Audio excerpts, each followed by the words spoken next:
दिनांक 14 ऑगस्ट 2026 पासून जिल्हाधिकारी कार्यालयासमोर हिंगोली येथे लोभाजी नारायण आसोले मोजे खापरखेडा तालुका कळमनुरी जिल्हा हिंगोली हे गेल्या 6 दिवसापासून आमरण उपोषणाला बसले आहेत.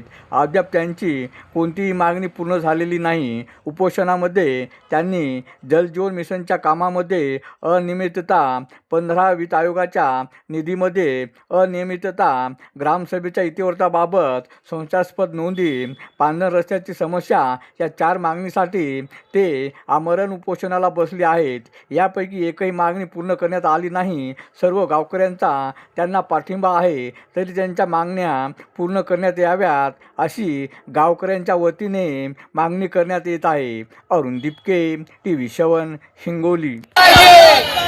खापरखेड्यातील ग्रामपंचायतमध्ये झालेला भ्रष्टाचार पूर्णपणे उघडकीस आलाच पाहिजे. लोभाजी नारायण आसोले, गाव खापरखेडा, तालुका कळमनुरी, हिंगोली जिल्हा. जलजीवनच्या मुद्द्यासाठी आम्ही खापरखेडा ग्रामामध्ये उचललं, तर त्या मुद्द्यामध्ये सगळं भ्रष्टाचार, काही कोणती कामे केली नाही.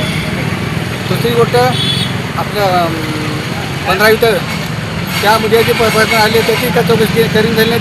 किती शॉर्टकट माहिती दिली आहे, भरपूर माहिती दिलेली आहे, पण ते चौकशी काय तयार नाहीत. आणि पुन्हा पांढर रस्ते ते बी माहिती मागितली, ते द्यायला तयार नाहीत, टाळाटाळी करत आहेत. आणि ह्याच्यासाठी सरपंच असो, पोलीस आपले ग्रामसेवक असो, कोणी असो, यांची ड्युटी पुरेपूर घालली नाही.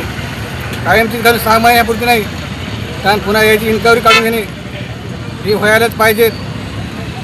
खापरखेडचा भ्रष्टाचार अजून टाळाटाळी करायला देण्यासाठी